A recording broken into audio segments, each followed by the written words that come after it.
Assalamualaikum warahmatullahi wabarakatuh. Bismillahirrahmanirrahim. Alhamdulillahirabbil alamin. Wassalatu wassalamu ala sayyidil anbiya wal mursalin sayyidina wa maulana Muhammadin wa alihi washabihi ajmain. Amma ba'du.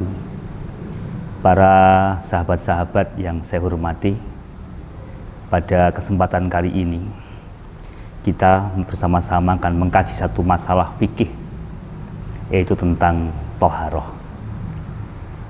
Semua ibadah dipersyaratkan melaksanakan dan melalui thaharah itu, terutama sholat 5 waktu dan sholat-sholat yang lain, serta ibadah tawaf. Yang sunnah, seseorang harus thaharah ketika membaca Al-Quran. Pengertian thaharah adalah bersuci dari hadas maupun najis.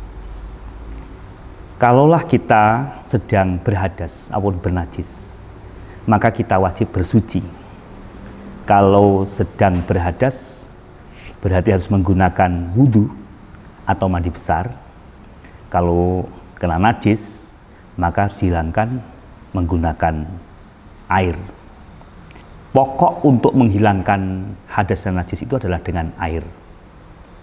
Jika ada permasalahan, misalnya tidak menemukan air, maka bersuci boleh menggunakan istinja dengan batu atau tisu atau sesuatu yang dapat menghilangkan ainiyah najis itu sendiri.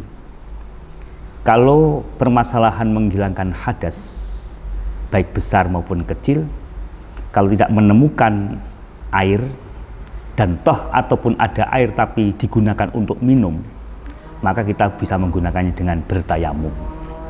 Tapi ingat, bertayamum itu listibahatis sholati, hanya untuk permasalahan sholat yang seharusnya berwudu, maka boleh menggunakan tayamum. Di sini darurat, karena ini darurat berarti 1 kali tayamum untuk 1 kali sholat fardu. Kalau sholat yang tidak fardu, yang sunnah, boleh 1 kali tayamum untuk beberapa kali. Namun permasalahannya yang sering kita lihat di lingkungan kita, banyak orang yang masih belum paham tentang bagaimana cara mengelola air itu untuk menghilangkan hadas maupun najis. Dalam pembelajaran kitab fikih, kita sudah banyak mengetahui bahwa air itu dapat digunakan untuk bersuci itu dengan 2 cara. Ada yang dimasuki tangan, bahasa Jawanya dikobok, ada yang dipancurkan. Kalau yang dipancurkan itu seberapa jumlahnya nggak ada jadi masalah, karena dipancurkan oleh seseorang. Maka yang jadi masalah ketika air itu ada di suatu tempat, kemudian harus kita masuki anggota tubuh kita. Ada salah satu pertanyaan yang muncul di yang kita punya. Bagaimana jika ada air namun sedikit? Di sini dijelaskan tidak sampai 2 kolah dan keruh. Tidak tahu najis ataupun tidak gitu. Jadi keruhnya itu gara-gara najis atau bukan gitu. Bagaimana cara kita bersuci? Apakah tetap menggunakan air itu ataukah kita bertayamum? Yang perlu kita bahas adalah, jadi air itu yang dikatakan suci jika dari sumber airnya itu tidak berwarna, tidak berasa, dan tidak berubah bentuknya. Kalaulah air, misalnya kita ngambil air dari sungai, yang sungai itu sudah keruh, memang musim hujan misalnya begitu, karena air sungai itu mutlak suci, maka apapun warna air itu tetap suci. Kita bawa dari air sungai, kita bawa dengan timba, kita masukkan ke kamar kecil kita, di situ ada tempat air, maka setelah 2 jam 3 jam tetap saja coklat, maka tidak ada masalah. Kenapa? Karena tidak berubah dari sisi awalnya air itu sendiri. Yang jadi permasalahan itu adalah jika air itu pertama bening, cair, tidak berasa, tidak berwarna. Kemudian kita masukkan ke tempat air yang kita punya. Setelah beberapa saat berubah warnanya, maka ini yang jadi permasalahan. Permasalahannya apa? Permasalahannya dia sudah berubah dari posisi dan watak air itu sendiri. Kalaulah karena kejatuhan najis, jelas itu jadi air yang mutanajis, air yang terkena najis. Kalau dia sudah menjadi air yang mutanajis, berarti tidak boleh digunakan untuk bersuci, baik menghilangkan hadas maupun menghilangkan najis. Garis besarnya di situ. Bukan pada permasalahan berubahnya. Gitu. Jadi kalau memang sudah berubah itu dikarenakan sesuatu yang terjadi baru, maka menjadi berubah zat air itu sendiri dan berarti tidak suci. Bagaimana kalau air itu memang tidak ada dua kolah atau tidak banyak jumlahnya itu? Maka kita lihat dulu permasalahan pokoknya, terjadi perubahan itu karena apa? Para sahabat yang saya hormati, yang kedua begini. Agama kita memang sudah mengklasifikasikan jumlah air untuk sebagai pedoman apakah kita boleh memasukkan anggota tubuh kita ke dalam tempat air itu atau tidak. Ini pada pembahasan ini tidak akan membahas air yang dipancurkan, tapi ini air yang akan kita kobok, kita ambil dengan tangan kita. Jadi aturannya agama, air banyak dan air sedikit. Air sedikit adalah air yang kurang dari 2 kolah. Air banyak yang lebih daripada 2 kolah.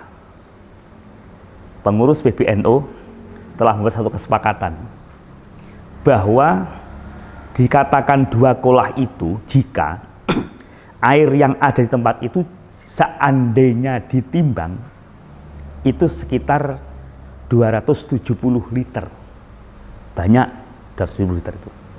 Atau jika merupakan satu bangunan yang seperti ini ke bawah begitu, maka panjangnya dan tingginya 2 dhiro atau 1/4 dhiro bagi orang-orang tertentu.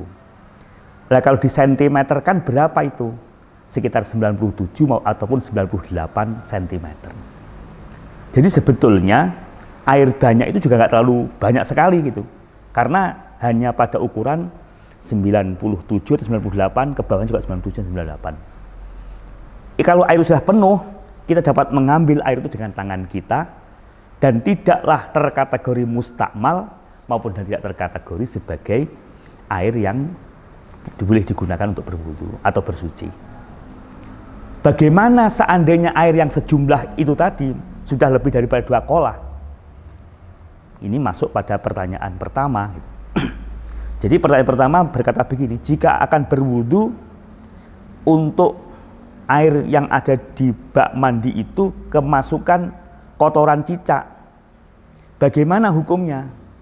Karena ini air banyak, kita bahas air banyak dulu, sudah 2 kulah, berarti jika kemasukan najis apapun, asalkan tidak berubah baunya, rasanya, bentuknya, zatnya, maka tidak jadi masalah.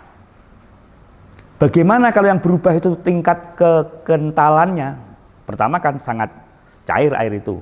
Begitu kemasukan najis misalnya begitu, tiba-tiba menjadi kental, maka itu sudah berubah daripada zat air itu di awalnya. Maka tidak boleh digunakan untuk mandi, untuk menghilangkan hadas besar, maupun untuk menghilangkan najis, maupun menghilangkan hadas kecil. Tapi selama tidak berubah, tidak masalah. Kebalikannya, air yang sedikit, yang daripada 2 kulah. Mungkin bak mandinya ukuran 80 cm saja. Perseginya 80 cm. Kita isi air penuh, kemasukan kotoran. Walaupun tidak berubah sifat-sifat air itu, maka tetap najis. Kalau sudah najis berarti tidak boleh digunakan untuk menghilangkan hadas maupun menghilangkan najis itu sendiri. Inilah yang disebut dengan air mutanajis. Para sahabat, Mari kita berdiskusi, mari kita saling memperkuat tentang keilmuan fikih kita. Nanti admin akan menulis nomor-nomor yang bisa dihubungi untuk memberi komentar. Saya berharap ilmu yang sedikit pada siang hari ini membuat kita semakin kokoh untuk beribadah kepada Allah. Karena beribadah itu butuh ilmu. Dan ilmu itu harus kita cari. Jangan sampai seseorang kuat beribadah tapi tidak punya ilmu. Atau ibadahnya dilaksanakan dengan tanpa ilmu. Kalau ini yang terjadi, maka gagallah ibadah kita. Mari bersama-sama saling belajar, saling berdiskusi, dan kami terbuka untuk berdiskusi dengan kalian semuanya. Saya kira ini, terima kasih. Mudah-mudahan menjadikan satu titik ilmu yang menjadikan amal jariah, yang dengan titik ilmu amal jariah itu menjadikan ibadah kita menjadi sempurna. Wassalamualaikum warahmatullahi wabarakatuh.